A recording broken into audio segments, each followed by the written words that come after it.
Paz do Senhor mais uma vez, paz querido, nós voltamos com tudo. Nós não estamos bem, nós estamos agitados, meu irmão. Prepara, aperta o cinto aí que nós vamos subir esse avião aí, amém? Deus abençoe você, abra a sua palavra de Deus, no livro de Ezequiel. Nós vamos começar a falar um pouquinho aqui a respeito do profeta Ezequiel. Nós vamos caminhar um pouquinho aqui a respeito de alguns temas, algumas situações. Quero dizer para você que sábado que vem, gente, o que é que esse ano, em especial, o mês de outubro está completando? Outubro rosa, olha só, Davi. Para quem é cristão, é algo importantíssimo. O mês de outubro, para mim e para você, é algo assim que tem que ficar lá embaixo do travesseiro lá, essa data. Meu Deus do céu, até que enfim uma crente, gente, uma pentecostal, reforma protestante. Então no mês de outubro, a reforma protestante está fazendo 499 anos, com Martinho Lutero. Foi a partir dali que você surgiu, tá? Essa coisa aí, coisa louca aí em você, em busca do Evangelho, reconhecendo a graça de Deus, foi a partir de Martinho Lutero. E esse ano faz 499 anos. E por que eu estou dizendo isso? Porque sábado que vem nós vamos pregar sobre a reforma. Então vai ser legal pra caramba. Já vá aí já se empolgando da reforma que Deus quer fazer no seu coração e na minha vida. E também, a partir de então, a partir do mês de novembro, nós vamos estar pregando uma série, gente, uma série de mensagens a respeito do ministério de Jesus. Quais são os 3 ministérios de Jesus? Os básicos, assim, síntese do ministério de Jesus. Vocês sabem, não? 3, só 3. Gente do céu, fala alguma coisa. São 3. Primeiro, cura. Pregação do Evangelho do Reino de Deus, amém? E o outro, ensino. Esses são os 3 ministérios de Jesus, os básicos, assim, a síntese do ministério de Jesus está aí, e nós vamos pregar nesse negócio. Sabe qual é o desejo do meu coração? É que ao final do ano a gente desencapete. Fala para a pessoa que está do seu lado assim, ó, você vai desencapetar em nome de Jesus. Fala mesmo. Você vai desencapetar em nome de Jesus.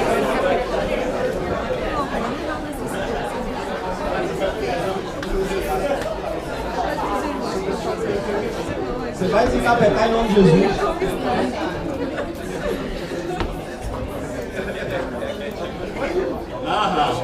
Sim. Amém. Ezequiel, capítulo 37.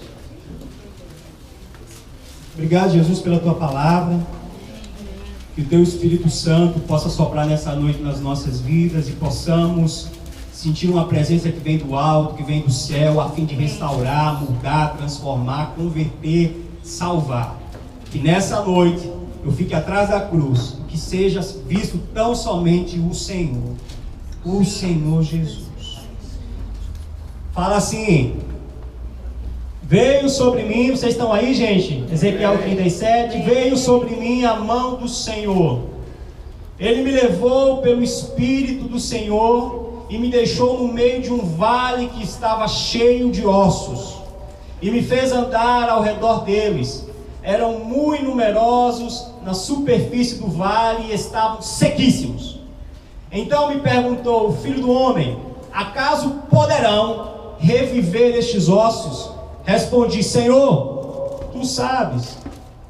Disse-me ele: profetiza a estes ossos e diz-lhes: ossos secos, ouvi a palavra do Senhor. Assim diz o Senhor Deus a estes ossos: eis que farei entrar o Espírito em vós e vivereis. Porei tendões sobre vós, farei crescer carne sobre vós estenderei pele e porei em vós o Espírito e vivereis. E sabereis que eu sou o Senhor. Então profetizei segundo me for ordenado. Enquanto eu profetizava, houve um ruído, um barulho de ossos que batiam contra ossos e se ajuntavam, cada osso ao seu osso. Olhei e eis que havia tendões sobre eles, e cresceram as carnes, e se estendeu a pele e sobre eles, mas não havia o Espírito. Então ele me disse: profetiza ao Espírito, Profetiza, ó filho do homem, dize-lhe, assim diz o Senhor Deus, vem dos quatro ventos o Espírito e assopra sobre eles mortos para que vivam. Profetizei como ele me ordenara, e o Espírito entrou neles e viveram e se puseram em pé, um exército sobremodo numeroso. Amém? Amém. Glória a Deus. Essa história, querido, ela se passa em Israel e Jerusalém. Eu quero contextualizar para que você possa entender todo o cenário. Aqui o profeta Ezequiel, Deus ele vem e fala usa o profeta Ezequiel como porta-voz. E o mais interessante é o seguinte: ali em Jerusalém vem o rei Nabucodonosor, amém? O rei Nabucodonosor entra naquele lugar, em Israel, em Jerusalém, e leva todas aquelas pessoas cativas. Arrasta, despoja, leva as suas riquezas e leva os seus habitantes. E é esse o cenário. É esse o cenário que se encontra essa história. Nabucodonosor vem, pega os habitantes de Israel, de Jerusalém, e leva para a Babilônia. E no capítulo 2 desse mesmo livro, Deus vem e levanta um homem, um porta-voz. E esse porta-voz é Ezequiel. E a história se dá da seguinte maneira: imagina você, lá no capítulo 2, Deus vem, chega diante de Ezequiel e diz assim: homem mortal, levanta, eu quero falar contigo. Você já pensou se Deus hoje chegasse diante de você e dissesse assim: Rafa, levanta, eu quero falar contigo? Eu não sei você, mas eu confesso a você que o Marcelo não está aqui. Eu ia precisar tomar um Eparema, um Epoclé, um Olina. Confesso para você que eu iria ficar um pouco trêmulo. Até a minha quarta geração ia ter problema estomacal. Homem mortal, fica de pé. Eu tenho uma missão para você. E é dentro desse contexto que essa história acontece. Povo de Israel, povo de Jerusalém, antes um povo livre, liberto, passa a viver em cativeiros, presos. Eu quero dizer algo para você nessa noite. A palavra de Deus, ela é atemporal.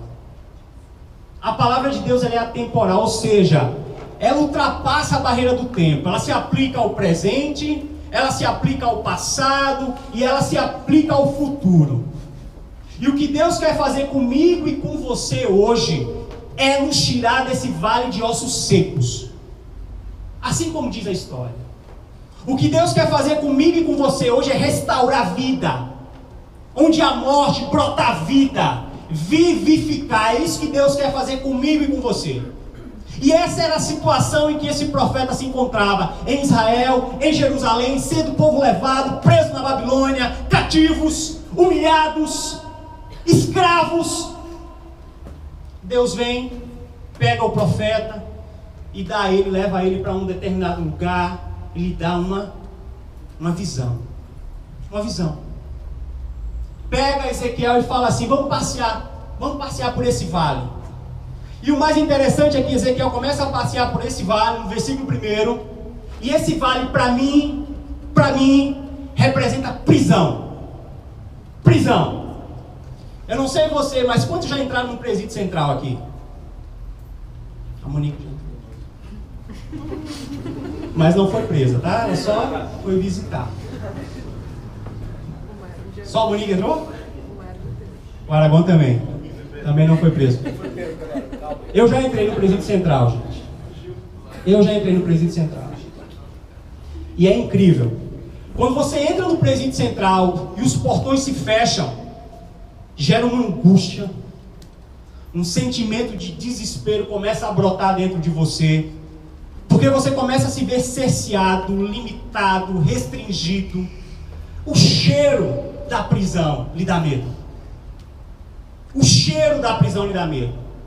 E é dentro dessa perspectiva que muitos de nós estamos presos. Eu nunca vi, talvez seja porque essa é a minha geração, uma geração sem perspectiva. Uma geração presa em cativeiro, sem sonhos, limitadas, restringidas. Eu nunca vi. Os sonhos sendo enterrados, limitados. E essa é a cena. Eu quero que você caminhe comigo. Essa é a cena daquele povo. É a cena do vale de ossos secos. Prisão é o primeiro momento. E no segundo versículo, Deus levando aquele profeta a passear por aquele vale, e o profeta caminhando, ele se depara com ossos. Com ossos. Só que esses ossos, eles estavam sequíssimos. Morte. Morte. Gente, eu tenho conversado com tantas pessoas, tenho conversado com alguns jovens, e a gente se depara com um sorriso, sabe, com uma alegria. Mas aí quando você vai a fundo, quando você vai aprofundar, você vai avaliar, você vai pesquisar, é só morte. É só morte. Sabe aquele The Walking Dead, que é a série que mais faz sucesso nesse negócio aí? Pois bem, são muitos de nós, e eu estou dizendo isso para você como boca de Deus, são muitos de nós, até parece que estamos vivos, respiramos, sorrimos, mas por dentro é um cadáver, morto, sem perspectiva. E essa era a cena. Essa era a cena que o Ezequiel vivenciou.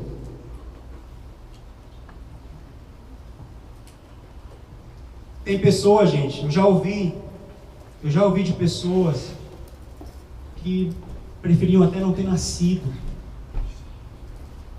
Talvez você já tenha ouvido essa fala de alguém, de um próximo. Eu preferia não ter nascido. Morte, prisão, depois morte. E esse é o cenário em que o profeta se encontra, no vale de ossos secos. O versículo 3, Deus vem e intervém na história. As coisas começam a mudar. Deus vem e intervém na minha, Deus vem e intervém na sua história. E eu quero deixar de forma muito clara, não que Deus não tivesse intervido. Sempre Deus busca intervir na nossa história para nos possibilitar o melhor. E se eu e você ainda não está vivendo o melhor, é porque não chegou o fim. Mas Deus sempre está intervindo. Sempre está se fazendo presente. Você quer ver uma história? O livro de Juízes. O livro de Juízes é incrível. O livro de Juízes é o nosso retrato. É o nosso retrato. São pessoas que quiseram fazer com que tudo desse certo na força do seu braço. O livro de Juízes é o próprio montanha-russa crente. É os altos e baixos. O livro de Juízes se dá da seguinte forma: as pessoas, elas são libertas do Egito e adoram Deus e são alegres e felizes. Passado algum tempo, elas esquecem de Deus, esquecem do Senhor. Aí começam a guerrear as suas batalhas, sozinhos, na força do seu braço. Só que não dá certo. Aí o que acontece? O povo se lembra daquele Deus que as libertou do Egito. Aí faz o quê? Senhor, levanta um juiz sobre nós. Levanta um líder sobre nós. Nós não vamos suportar, nós não vamos aguentar. Aí Deus vem e levanta um juiz. Aí as pessoas voltam e começam a adorar a Deus. E começam a lembrar. E se convertem novamente. Aí passado alguns anos, voltam a pecar. Se esquecem de Deus. E começam a guerrear suas batalhas na força do seu braço. Aí mais uma vez, quando tudo está errado, Senhor, aquele Deus que nos libertou do Egito, Senhor, levanta um juiz sobre nós. Levanta alguém sobre nós. E esse é o meu e é o seu retrato. Esse é o nosso retrato.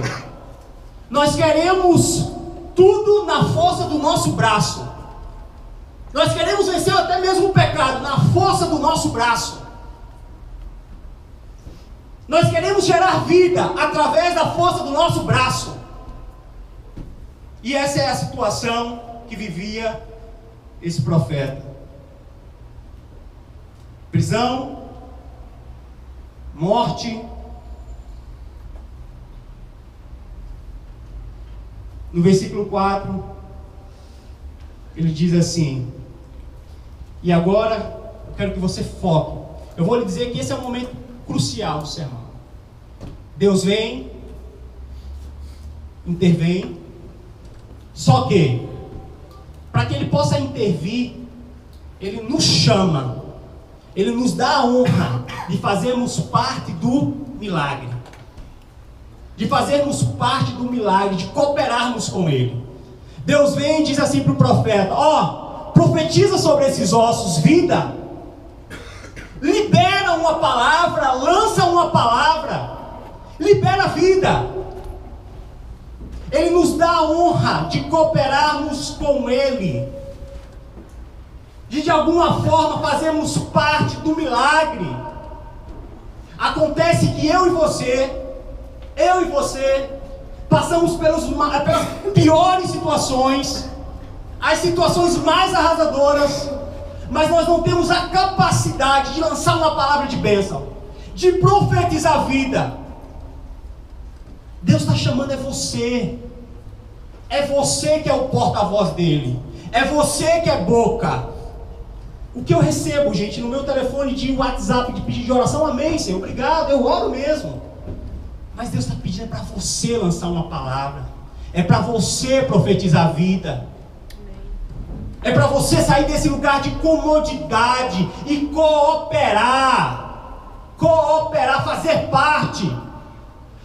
parte desse processo. Você quer ver uma coisa?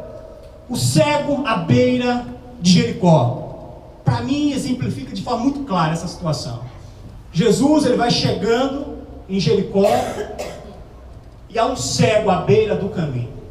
E aquele cego à beira do caminho vê uma multidão, só vê os passos, só ouve os passos. Ele não consegue ver, obviamente. E ele pergunta: quem é que chegou? Quem foi que chegou? E um daqueles que fazem parte da multidão, Jesus de Nazaré, na mesma hora, no mesmo instante, aquele cego diz: Jesus de Nazaré, Jesus, filho de Davi, tem compaixão de mim. E o mais interessante é que as pessoas que estavam ali diziam assim para o cego: para de falar. Sabe o que a palavra diz? Que quanto mais diziam para ele parar de falar, mais ele gritava, mais ele lançava uma palavra, mais ele externava o sentimento dele, a necessidade, o desejo de Jesus. De Jesus. Deus quer restaurar a minha e a sua vida. Ele quer fazer, Ele quer intervir. Mas muitas vezes Ele espera uma fala nossa. Muitas vezes Ele espera um ato de fé, um ato de entrega. Externa, fala, lança a vida sobre a vida do teu próximo, lança a vida sobre a tua vida, restaura sonhos. Fala, querido, externiza.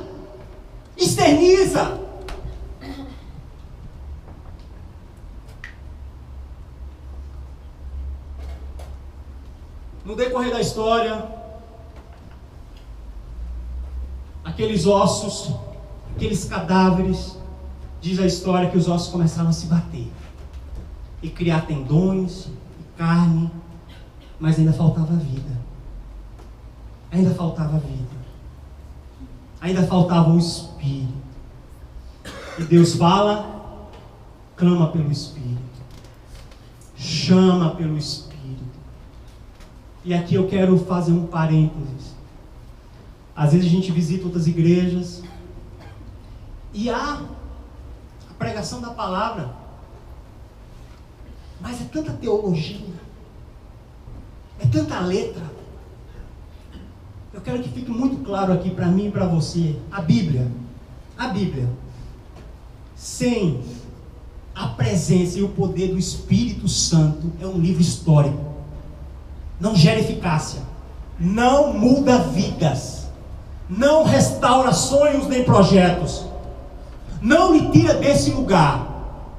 O que torna esse livro especial e capaz de fazer uma revolução é o poder do Espírito Santo. É o poder do Espírito Santo. Este livro, sem a presença do Espírito Santo, só produz religiosos. Só religiosos. E foi o que mais nós vimos lá em Israel. Religiosos. Gente, nós ficamos incríveis. Nós ficamos admirados com tantos religiosos, gente. Com tantos religiosos. Admirado pelo lado negativo, fiquei sem palavra. Pelo lado negativo. Era tanto religioso para lá e para cá, e eles faziam aquela leitura em voz alta, e mexiam o corpo, e leitura em voz alta. Mas sabe quando falta vida? Sabe quando falta, quando não gera eficácia? Quando não influencia, não gera vida? Faltava a presença do Espírito Santo. E é isso que Deus quer para mim e para você. Para mim e para você. Em contrapartida, eu falei agora das igrejas que são só letra. Em contrapartida, nós vamos em lugares que é fogo puro. Não é o fogo do Aragão. É fogo puro. Fogo puro, e reteté, e desce manto, e a tia roda. É tanta coisa. Mas há uma desconexão. É só espírito, mas não tem palavra. É só fogo, mas não tem base. Você sabe, querido, eu sou uma pessoa que eu tenho orado, a minha esposa me pega orando direto. Eu sempre tenho orado por avivamento. Eu tenho buscado um avivamento, eu quero fazer parte desse avivamento. Sabe, eu não quero ser um acidente no avivamento. Não, eu quero fazer parte dele. Eu tenho orado por avivamento. E sempre quando eu oro por avivamento, Deus me fala assim: filho, avivamento vai vir. Mas ele só vai vir com a palavra e com o poder do Espírito Santo. Não tem como haver avivamento só imbuídos por uma emoção, ou só avivamento imbuídos por uma palavra, por uma letra. Tem que haver a conexão. A conexão. Profetiza a vida. Lança a vida. Restaura. Deus quer restaurar. Deus quer soprar na nossa vida. Na noite de hoje, eu tenho certeza, e eu não preciso ser profeta para saber que tem pessoas aqui, que de alguma forma estão mortas. Parte do seu coração está morto. Sonhos foram perdidos. Tantas situações. E Deus quer restaurar. Amém. Assim como Ele fez com esses ossos. Qual é o seu vale de ossos secos? E não é porque você tem 14, 15 anos que você não tem, porque você tem. Qual é o seu vale de ossos secos? O que é que você tem que lançar, externar? O que é que você tem que pedir? Que tem que clamar, que tem que interceder? Deus quer restaurar vidas nessa noite. Deus quer mudar histórias. Deus quer ir lá no fundo do seu coração e lhe trazer vida. Onde há morte, brotar vida. Deus quer fazer isso comigo e com você. Mas isso só vai acontecer quando eu e você lançarmos, externarmos, colocarmos para fora, nos expormos. O problema é que nós não queremos nos expor. Eu não quero me expor porque eu tenho medo daquilo que o outro vai pensar. Você tem que se preocupar com aquilo que Deus pode fazer na sua vida, e não com aquilo que o outro pode pensar, até porque o que ele pensa não muda nada. Mas o que Deus pensa a seu respeito muda tudo. Muda a sua história. E leva para um outro patamar. Uma palavra lançada naturalmente não muda nada, mas uma palavra lançada no poder do Espírito Santo muda o sobrenatural. E toca a sua vida. Toca o seu viver. Toca.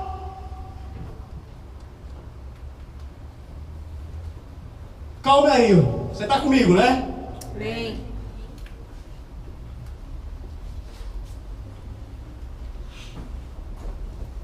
O profeta lança uma palavra. E a consequência dessa palavra é que os ossos, eles começam a bater. O Espírito Santo vem e começa a trazer vida. Não sei se você sabe. E essa é uma preocupação que eu tenho pessoal. Paulo falou na igreja de Tessalonicenses, capítulo 5, ele diz: não apagueis o Espírito. Não apagueis o Espírito.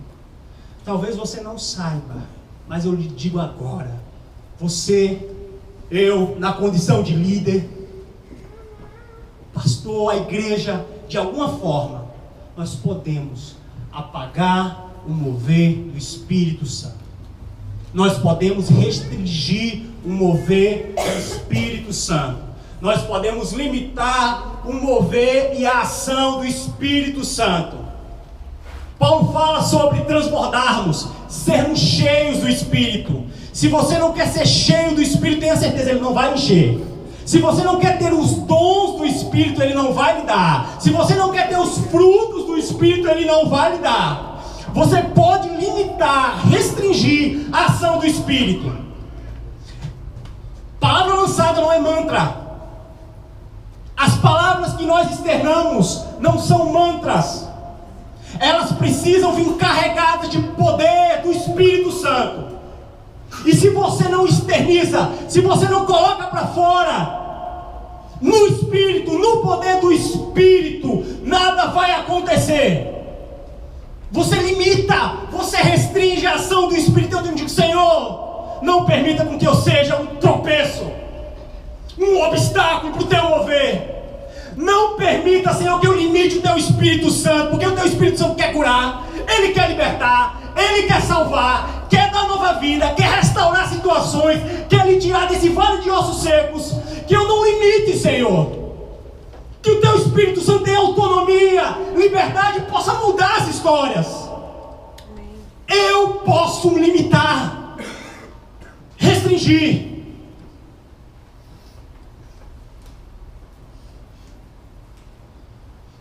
E por fim,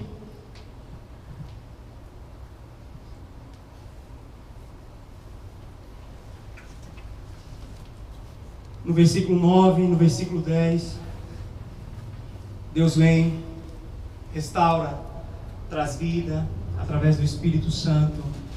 Aqueles ossos, aqueles cadáveres passam a ter vida, e agora no Espírito, o Espírito vem e sopra sobre a vida deles. E o versículo 10 diz assim, e agora eu concluo. O versículo 10 diz assim: a partir dali levantou-se um exército. Um exército. Querido, Deus quer nos curar, Deus quer nos libertar, Deus quer restaurar, nos tirar do vale de ossos secos, para que sejamos testemunhas, para que isso passe adiante. Ele quer trabalhar em nós e através de nós. Acontece que eu sou curado, eu sou restaurado, eu me converto, a minha família se converte, consigo um emprego, consigo um trabalho, consigo um namorado, consigo um casamento que está tão difícil. Só que depois que tudo isso acontece de forma egoísta, eu guardo para mim mesmo. Deus quer trabalhar em você e através de você. Amém. Através da sua vida. Ele quer lhe transformar nesse guerreiro. Ele quer que você faça parte desse exército. Gente, tem pessoas aqui que estão totalmente equivocadas. Tem pessoas que entenderam lá Marcos 16, quando fala do ID, como não sendo a grande comissão, mas a grande sugestão. Não é sugestão. Jesus não está sugerindo nada. Jesus está pedindo para ir. Gente, é uma ordem, não é uma sugestão. Tem pessoas que acreditam no ID como sendo uma sugestão, algo secundário. É ordem. Jesus, ele não está dizendo para mim, para você: eu preciso de você, faça alguma coisa, ganhe uma vida para mim. Ele está dizendo: vá, cure em meu nome, leve libertação em meu nome, restauração em meu nome. Acontece que nós vivemos Marcos 16, queremos fazer parte do exército de Deus, mas é só sugestão. Deus está ordenando para mim e para você: ide. Amém. Ide, fazer discípulos, pregai o evangelho, curai, libertai, em meu nome. Em meu nome. Deus quer nos tirar do vale de ossos secos. Deus quer nos tirar do vale de ossos secos. Só que para isso acontecer, eu e você nós precisamos lançar uma palavra. Nós precisamos lançar uma palavra. Nós precisamos nos expor. Nos expor. Talvez seja difícil para você, mas você precisa se expor. Você precisa externar no poder do Espírito. No poder do Espírito.